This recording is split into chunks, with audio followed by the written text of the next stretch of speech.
तो चले राम लक्ष्मण मुनि संगा, और गए जहाँ जग पावनी गंगा। तो गाधी सुन सब कथा सुनाई, जय प्रकार सुर सरी मह आई। श्री राम जी और लक्ष्मण जी मुनि के साथ चले। कहाँ? जनकपुरी को जा रहे हैं। वे वहां गए जहां जगत को पवित्र करने वाली गंगा जी थी। महाराज गाधी के पुत्र विश्वामित्र जी ने वह सब कथा कह सुनाई, जिस प्रकार देव नदी गंगा जी पृथ्वी पर आई थी। सारी कथा विश्वामित्र ने भगवान को सुनाई। तब प्रभु ऋषि न समेत नहाए, विविध दान मही देवन पाए। हर्षि चले मुनि वृंद सहाया, बेग विदेह नगर नियराया। तब प्रभु ने ऋषियों सहित गंगा जी में स्नान किया। ब्राह्मणों ने भांति भांति के दान पाए। फिर मुनि वृंद के साथ वे प्रसन्न होकर चले और शीघ्र ही जनकपुर के निकट पहुंच गए।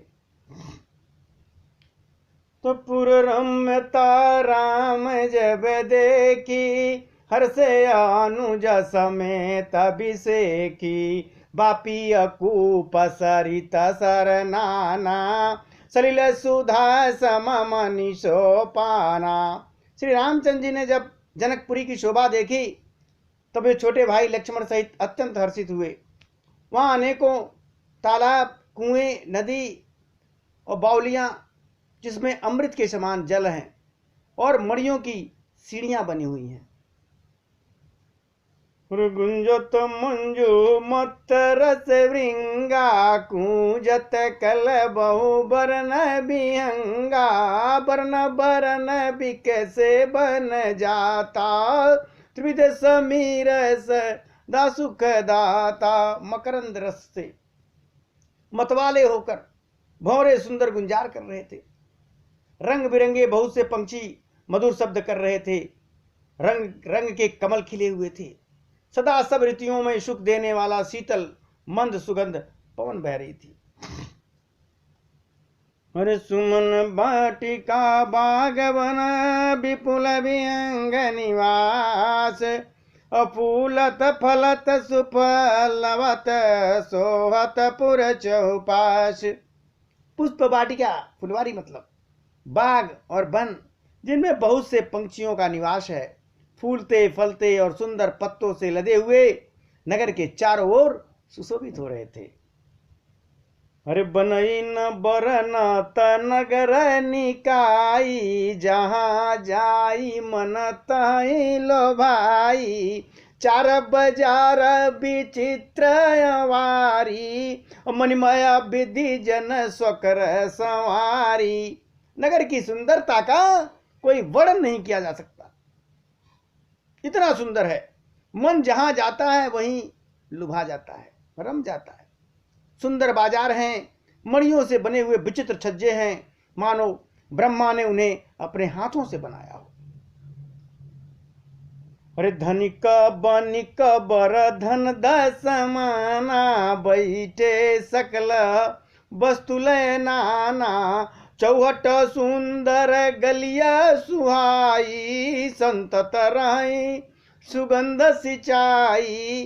कुबेर के समान श्रेष्ठ धनी व्यापारी सब प्रकार की अनेक वस्तुएं लेकर के दुकानों पर बैठे हुए हैं।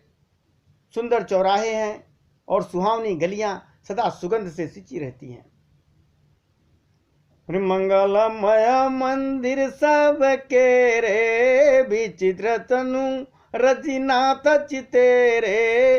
पुरनर नारी सुभग सुचि संता, धर्मशील ज्ञानी गुणवंता। सबके घर मंगलमय हैं और उन पर चित्र कढ़े हुए बने हुए सबके घरों पर, जिन्हें मानो कामदेव रूपी चित्रकार ने अंकित किया हो। नगर के सभी स्त्री पुरुष बड़े सुंदर हैं, पवित्र हैं, साधु स्वभाव वाले हैं, धर्मात्मा हैं, ज्ञानी हैं और गुणवान हैं। जनकपुरी में अरे अति अनूप जह जनक निवासो, बिथि कहीं विबुध बिलोक बिलासु। होत चकित चित कोट बिलोकी, और सकल भुवन शोभा जन रोकी। जहां जनक जी का अत्यंत अनुपम सुंदर निवास स्थान है, महल है, वहां के ऐश्वर्य को तो देखकर देवता भी थकित हो जाते हैं। मनुष्यों की तो बात ही छोड़ दो, और राजमहल के परकोटे को देखकर चित्त चकित हो जाता है। ऐसा मालूम होता है मानो उसने समस्त लोकों की शोभा रोक करके घेर रखा हो। हरि धवल धाम मुनि पुरट पट सुघटित नाना भांति, और शिव निवास सुंदर सदन शोभा किम कही जाति। उज्जवल महलों में अनेक प्रकार के सुंदर रीति से बने हुए मणिजटित सोने की जरी के पर्दे लगे हुए हैं, और सीता जी के रहने के लिए सुंदर महल की शोभा का तो वर्णन ही नहीं किया जा सकता है। हरि सुभग द्वार सब कुलिस कपटा, भूप भीर नट मगध बाटा, बनिया विशाल बाजी गजशाला, है गय रथ संकुल सब काला। राजमहल के सब दरवाजे बड़े सुंदर हैं, जिनमें वज्र के मजबूत अथवा हीरो को की तरह चमकते हुए किवाड़ लगे हैं। वहां राजाओं, नटों, मागधों और भाटों की भीड़ लगी रहती है। घोड़ों और हाथियों के लिए बहुत से बड़े बड़े घुड़साले और गजशालाएं बनी हुई हैं, जो सब समय घोड़े, हाथी और रथ भरे रहते हैं। अरे सूर सचिव सेनप बहुतेरे, नृपगृह सरिस सदन सब केरे, पुरबाहेर सर सरित समीपा, उतरे अजहाँ तहाँ विपुल महीपा। बहुत से सूरवीर मंत्री और सेनापति हैं जनक के यहाँ। उन सबके घर और राजमहल सरीखे ही दिखते हैं। जो मंत्रियों के घर हैं, वीरों के घर हैं, वो भी राजमहल की तरह दिख रहे हैं। नगर के बाहर तालाब और नदी के निकट जहां तहां बहुत से राजलोग उतरे और डेरा डाले हुए हैं। देखो अनूप एक अमराई, और सब सुपास सब भांति सुहाई, कौसुक कहो मोर मन मानाई, रही रघुवीर सुजाना। वहीं आमों का एक अनुपम बाग देख करके, जहां सब प्रकार के सुविधे थे और जो सब तरह से सुहावने थे, विश्वामित्र जी ने कहा, हे सुजान रघुवीर, मेरा मन कहता है कि यहीं पर रहा जाए। बहुत सुंदर यह आम का बाग है। अरे भले ही नाथ कह कृपा निकेता, उतरे अता मुनि वृंद समेता, विश्वामित्र महामुनि आए, समाचार मिथिलापति पाए। कृपा के धाम श्री राम जी बहुत अच्छा स्वामी, ऐसा कहकर वहीं मुनियों के समूह के साथ ठहर गए। मिथिलापति जनक जी ने जब समाचार पाया कि महामुनि विश्वामित्र आए हैं, तो संग सचिव सुच भूरि भट, भूसुर बर गुर ज्ञाति, और चले मिलन मुनि नायक, मुदित राव यही भांति। जब जनक जी को पता लगा कि मुनिवर आए हैं, तो उन्होंने पवित्र हृदय के ईमानदार स्वामी भक्त, मंत्री, बहुत से योद्धा, श्रेष्ठ ब्राह्मण, गुरु, उनके गुरु सतानंद जी थे, जनक के जो गुरु थे, और अपनी जाति के श्रेष्ठ लोगों को साथ लिया, और इस प्रकार प्रसन्नता के साथ राजा मुनियों के स्वामी विश्वामित्र के से मिलने के लिए चले। कीन प्रणाम चरण धरि माता, दीनयसी समुदित मुनि नाथा, विप्रवृंद सब सादर बंदे, जानी भाग्य बड़ राव आनंदे, कुशला प्रश्न कही बारही बारा, विश्वामित्र नृपहि बटारा, तै अवसर आए दो भाई, गया रहे देखन फुलवाई।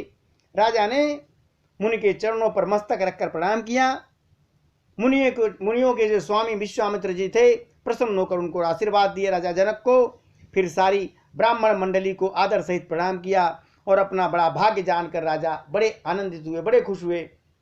बार बार हाल चाल पूछते हैं, विश्वामित्र जी से कुशलता पूछते हैं। विश्वामित्र जी ने भी राजा को बैठाया। उसी समय दोनों भाई राम और लक्ष्मण जी फुलवारी देखने गए थे, वो आ गए। और श्याम गौर मृदु बयस किशोरा, लोचन सुखद विश्वचित चोरा, उठे सकल जब रघुपति आए, विश्वामित्र निकट बैठाए। अरे अरे प्रभु आ गए। सुकुमार किशोर अवस्था वाले श्याम और गौर वर्ण के दोनों भाई, नेत्रों को सुख देने वाले और सारे विश्व के चित्त को चुरा लेने वाले हैं।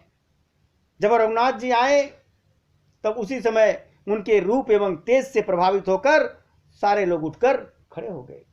विश्वामित्र जी ने उनको अपने पास बैठा लिया, राम और लक्ष्मण जी को।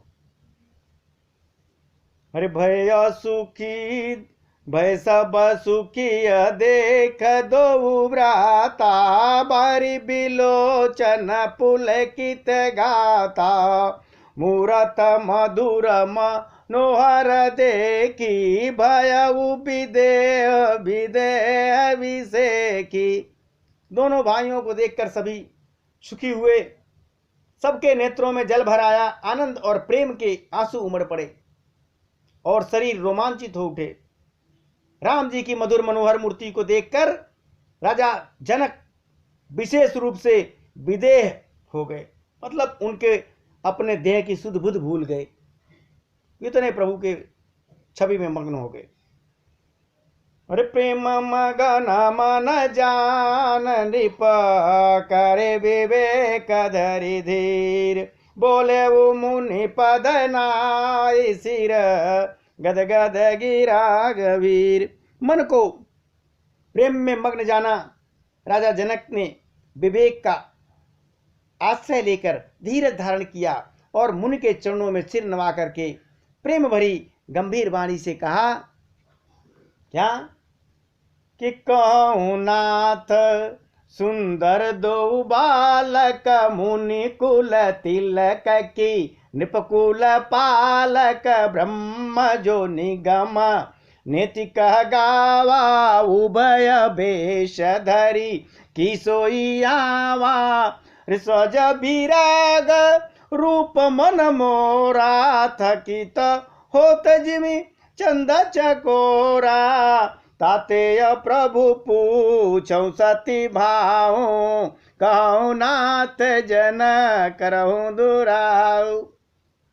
राजा जनक कहते हैं, नाथ कहिए ये दोनों सुंदर बालक मुनि कुल के आभूषण हैं या किसी राजवंश के पालक हैं, अथवा जिसका वेदों ने नेति नेति कहकर गान किया है, कहीं वह ब्रह्म तो युगल रूप धारण करके नहीं आ गए।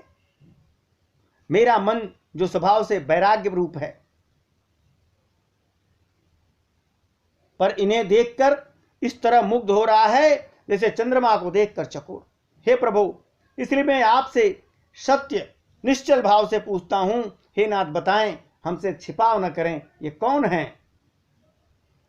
अरे नहीं बिलोकतयति अनुरागा, बर बस ब्रह्म सुख मन त्यागा, कह मुन व्यस कहु नृपनी का, बचन तुम्हारा न होई अली का।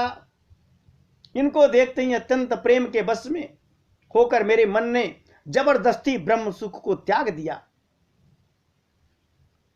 राजा जनक ने जब कहा तो मुनिवर हंस करके विश्वामित्र जी कहते हैं, हे राजन, आप ठीक कह रहे हैं, आपका वचन मिथ्या नहीं हो सकता। अरे ये प्रिय सब ही जहां लगी प्राणी, मन मुस्काई राम सुनि बानी, रघुकुल मानी दशरथ के जाए, ममहित लागी नरेश पठाए। विश्वामित्र जी कहते हैं, जगत में जहां तक जितने भी प्राणी हैं ये सभी को प्रिय हैं। मुनि की रहस्य भरी वाणी सुनकर श्री राम जी मन ही मन मुस्कुराते हैं। प्रभु हंसकर मानो संकेत करते हैं कि रहस्य खोलिए नहीं। तब मुनि ने कहा, हे रकुल मुनि, महाराज दशरथ के पुत्र हैं ये, मेरे हित के लिए राजा ने इन्हें मेरे साथ भेजा है। मुनिवर ने बताया इसको राजा जनक।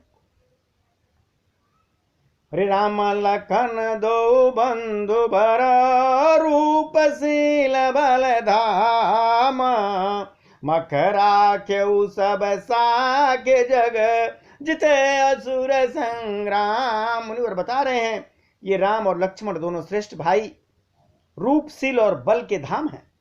सारा जगत इस बात का साक्षी है कि इन्होंने युद्ध में असुरों को जीतकर मेरे यज्ञ की रक्षा की है।